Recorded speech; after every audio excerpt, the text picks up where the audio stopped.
Guys, welcome to my YouTube channel.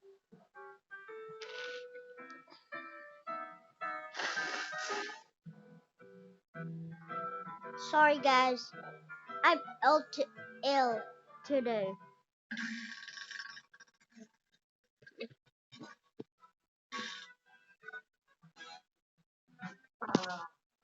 It's starting.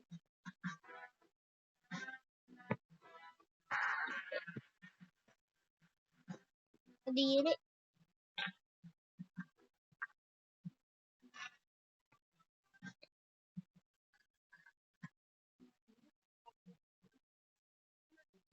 Sabi nung kabataan mo, yung family life mo, bata pa kasi ako, masaya rin po talaga ang household, no? Masaya po siya talaga po. talaga Ilan kayo yan. magkakapatid? Tatlo po. Tatlo po kami magkakapatid. Ako po yung gitna. Okay. Tapos ako lang din po yung medyo nasa heavy side. Ay, ikaw na!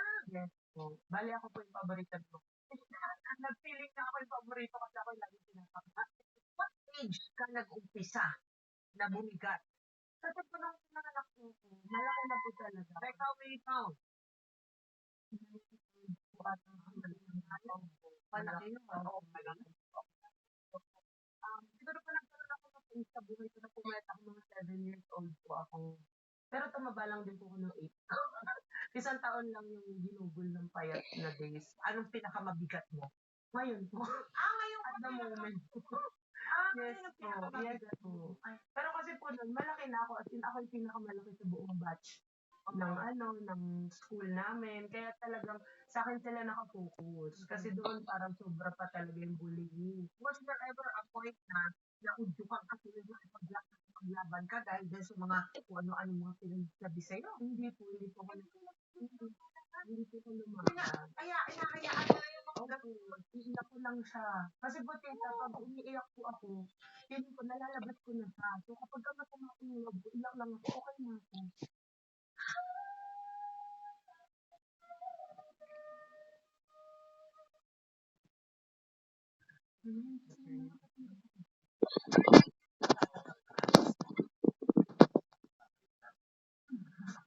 Kapag sumikat ka, huwag mo kakalimutan. Ano ka ba? Siyempre hindi. Siguro sa pakiramdam mo maging sikat mo, hindi na lang nila ako makikita sa laki. Hindi na naman kasi kakalimutan sa bako. Oh, sorry guys. If you've been this long, like and subscribe. Hindi kami makakakilala sa ating friend. No, bro.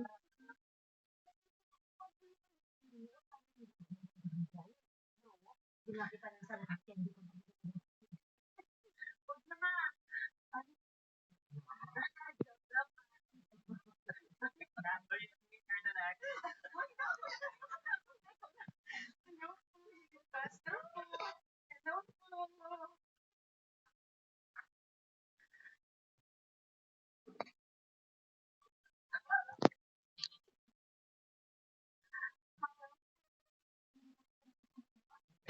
Oh, sheesh.